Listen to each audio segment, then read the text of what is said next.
You call this food? My husband hissed after inviting his family over for dinner. My parents aren't strays. Don't feed them scraps. My in-laws froze. But a second later, his jaw dropped when I whispered, I didn't order this. My name is Sabrina. I'm 28 years old, a UX designer on maternity leave, and I used to believe I had a pretty solid life. I was married to a man who, at least at the beginning, seemed like the kind of guy you build a future with, funny, charming, supportive. His name is Luke, and we met through mutual friends at a weekend retreat in the mountains. He made everyone laugh, but somehow made me feel like I was the only person in the room. After a year of dating, he proposed during a picnic on the coast. I said yes, without hesitation. My parents loved him. His parents, Evan and Vivian, were warm, generous, and incredibly welcoming. Vivian called me her second daughter, and Evan always brought over wine and jokes. When we got married, both families pitched in for the down payment on our little starter home in the suburbs.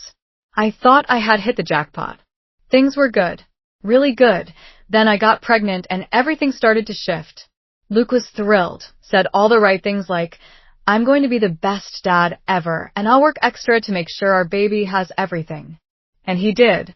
He started working late nights at his IT job, claiming he was banking overtime. But the longer my belly grew, the more distant he became that I tried to rationalize it. He's just stressed, I told myself. This is how he shows he cares. But caring doesn't look like forgetting to ask how your wife is feeling after she's spent the day vomiting and trying to scrub the bathtub without blacking out. It doesn't look like turning every shared responsibility into a solo performance. When I was working, we split the chores. When I got pregnant, Luke insisted on taking over. At first, he cooked, did the laundry, even rubbed my feet when I was too sore to stand. But the more he worked late, the less he did. Eventually, everything defaulted back to me. It was like my pregnancy had turned me invisible. 6 months, I took both paid leave and maternity leave. I was grateful for the break, but I underestimated how hard it would be to be home alone all day, sick and hormonal, and still trying to keep the house spotless. Luke, meanwhile, seemed to think I was living in luxury. One evening, he came home earlier than usual. I was lying down on the couch, completely drained. I hadn't cooked dinner yet. The moment he walked in, he frowned. You're just lying there? I sat up, rubbing my temple. I've been nauseous all afternoon. I just needed a minute. Luke dropped his bag and stared at the kitchen. You've been home all day, Sabrina. There's nothing ready. I work 10 hours, and I come home to this. I blinked, stunned. I'm growing a human being, Luke. I'm doing my best. Oh, here we go, he muttered, grabbing a drink from the fridge. You always play the I'm pregnant card when you don't want to do anything. That hit hard. Are you kidding me right now? He looked back at me. No, I'm not. You've checked out. You're not working. You barely do anything around here anymore. I felt my throat tighten. So, what do you want from me? You want a wife or a full-time maid? Luke shook his head like I was being dramatic. I want you to stop acting like carrying a baby gives you a free pass. I didn't yell. I didn't cry. I just stood up, walked past him, and said, I'm going to stay with my parents. I need space. I need peace. Luke's response, fine. Do whatever you want. And so I did. I packed a suitcase that night. My dad picked me up the next morning, and we didn't speak a word during the drive. He just squeezed my hand when we pulled into their driveway. My mom had already made up the guest room. She put lavender lotion on the nightstand. I felt safe. 2 weeks passed, then 3. I sent Luke one update about the pregnancy, but he didn't respond. It hurt, but I wasn't surprised. I had expected the cold shoulder. Then, out of nowhere, my parents opened the front door one afternoon, and there stood Evan and Vivian. I was folding baby clothes in the living room when my mom called out, Sabrina, you have visitors. I froze. Vivian stepped inside, her face drawn with worry. Evan held a paper bag of groceries and looked equally uncomfortable. We're so sorry, Vivian said immediately. We had no idea what was happening. Luke never told us you left. Evan added, we stopped by your place, and when you weren't there, we pressed him until he finally admitted it. I'm embarrassed to say we thought everything was fine. I sat down slowly, unsure what to say. Vivian leaned in, her voice low.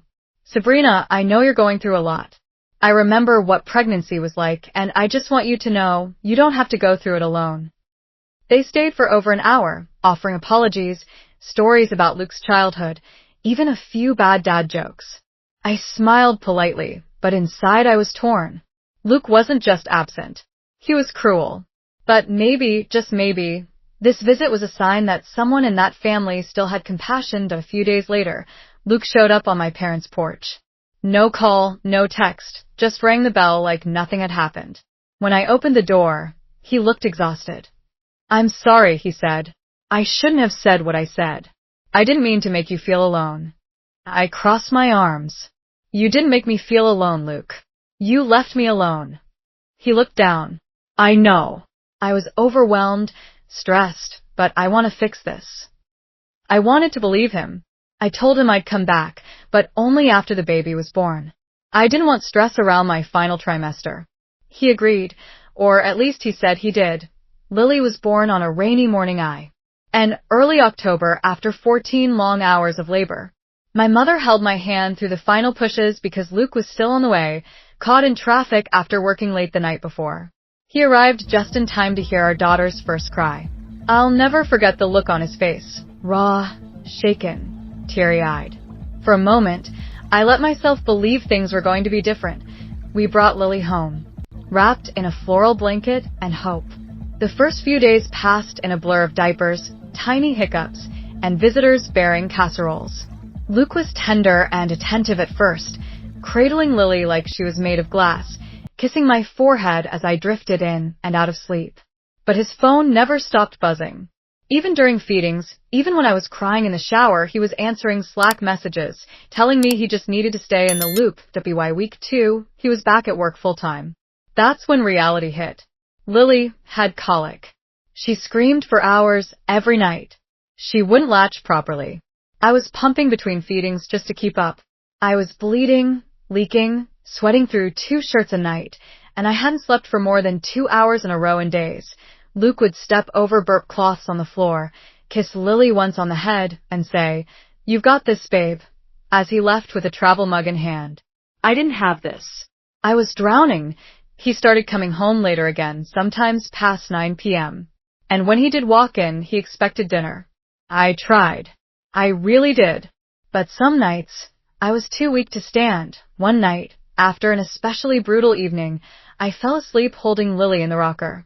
I woke up to find her finally passed out, my shirt soaked with milk. I stumbled to the kitchen, reheated some soup, and left it on the stove for Luke. He walked in, looked around, and raised an eyebrow. Soup again? I blinked at him. It's the best I could do. She hasn't stopped crying since. Noon. He gave a tight smile. You know my parents are coming next Saturday, right? I'd appreciate it if you actually planned something decent. I didn't forget, I said. But Vivian already texted me. She said I shouldn't stress about food. Luke snorted. That's just for being polite. I don't want them thinking you can't manage a simple lunch. I didn't reply. That week was pure chaos. Lily's sleep got worse.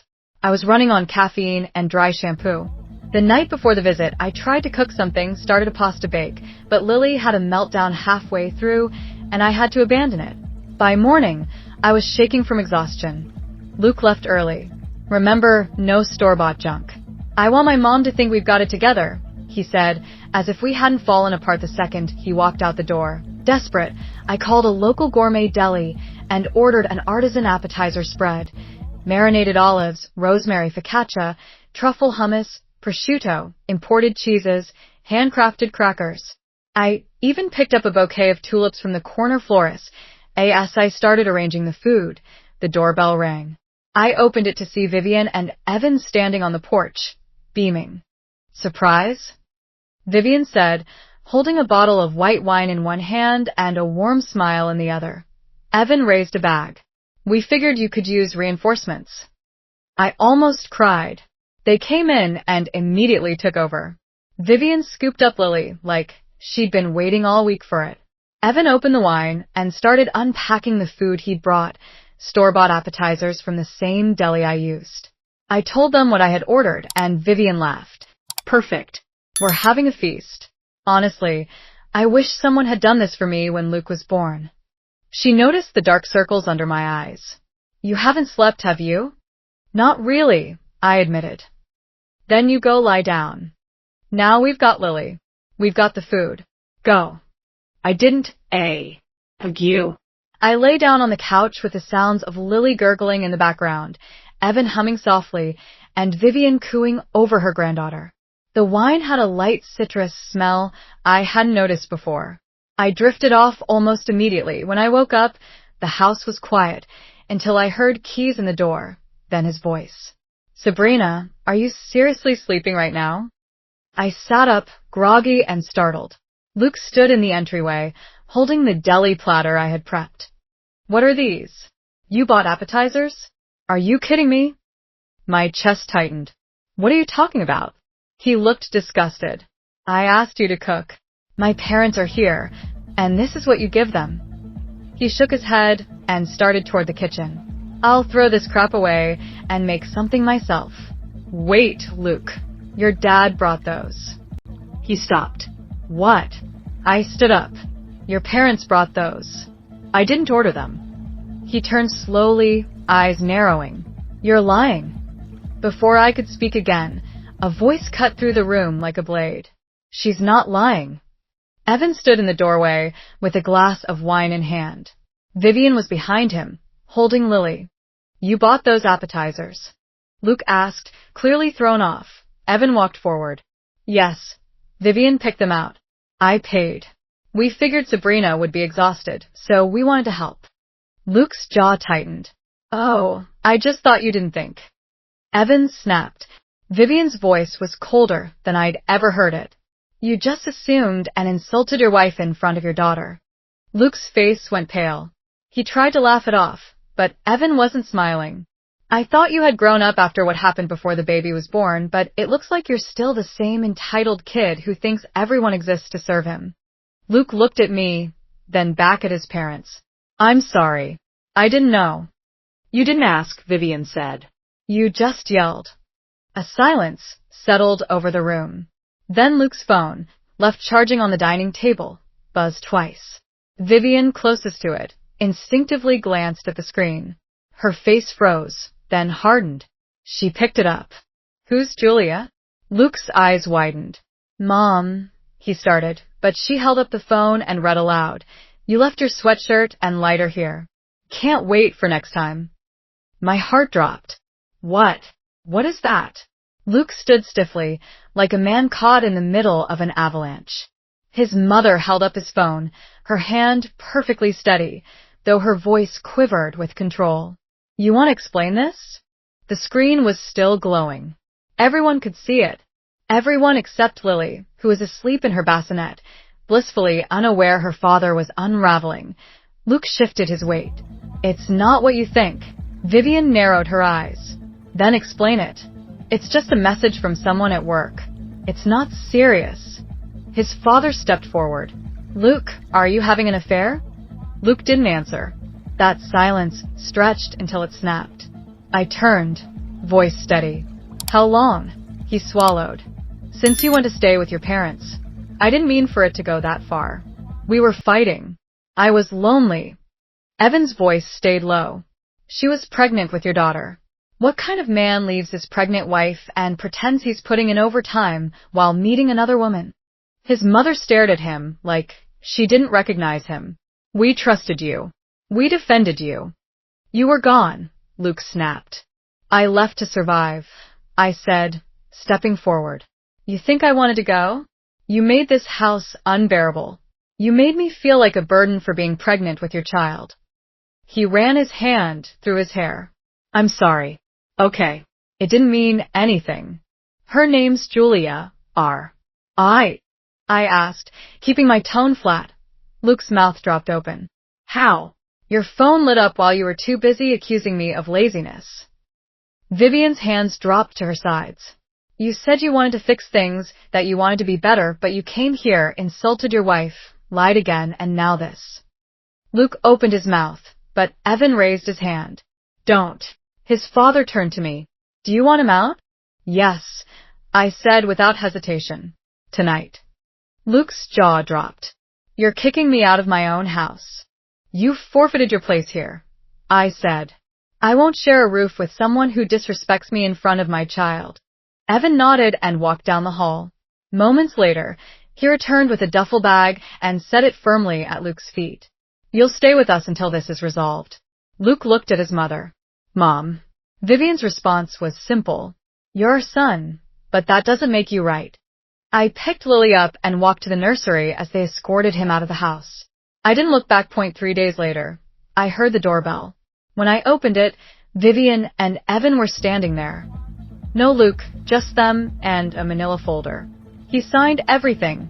Evan said as he walked in that we didn't let him argue. Vivian placed the folder on the table. Full custody, divorce terms, child support, clean and simple. Then she handed me a white envelope that I hesitated. It's from us, she said softly. So, you don't have to struggle because of what he did. Inside was a check, generous enough to give me breathing room for months. I don't want to take money from you. You're not, Evan said. You're taking it from the people who believe in protecting the innocent. Vivian added, he's going to repay every penny. We've taken over his salary and expenses. No more online orders, no more credit cards. He gets a weekly allowance, just enough to get to work and eat. That's all. And Lily's trust? I asked. We'll make sure it gets paid every month on time. If not, he'll answer to us. I stared at the documents. They weren't just legal, they were merciful. They gave me freedom. I signed that afternoon. Luke didn't contact me. Didn't show up. I didn't expect him to. Later, I found out Julia had ghosted him the moment the divorce became public. Word spread in his office. HR reassigned him to internal admin work. No bonuses, no promotion track. He moved into a basement-level unit near the bus line. Vivian texted me on the 1st of each month to confirm the child support deposit. She never missed a message. Lily and I stayed with my parents until spring. My mom helped with bottle feeds at night. My dad fixed up my old childhood room. There was always soup, clean towels, and laughter in that house, even on days when I couldn't laugh myself. When I returned to work, my boss welcomed me back with no questions and a flexible schedule. My colleagues left sticky notes on my desk that said things like, "You've got this, one meeting at a time." I found a small 2-bedroom apartment near a park with soft light and quiet mornings. Lily's room is filled with second-hand picture books and oversized stuffed animals that she insists on lining up like sentinels around her crib. One afternoon, while she was napping, I stood in the kitchen and realized the silence felt good. It wasn't empty anymore. It was mine. Sometimes friends ask if I miss being married. I tell them, no. I miss the version of myself I imagined I'd become. I miss the fairy tale I held on to too long. But the marriage? I don't miss apologizing for being exhausted. I don't miss cleaning while holding back tears. I don't miss being made to feel like I failed for not cooking a hot meal on 2 hours of sleep. I don't miss Luke. People ask if I regret anything. Yes, I regret shrinking. I regret softening every edge of myself to avoid conflict. I regret making excuses for a man who didn't deserve them, but I don't regret walking away. I don't regret choosing peace over pretending. I don't regret packing a bag, taking my daughter, and never looking back. And I definitely don't regret saying, this ends here. Because it did. And I'm still here, still standing and finally free.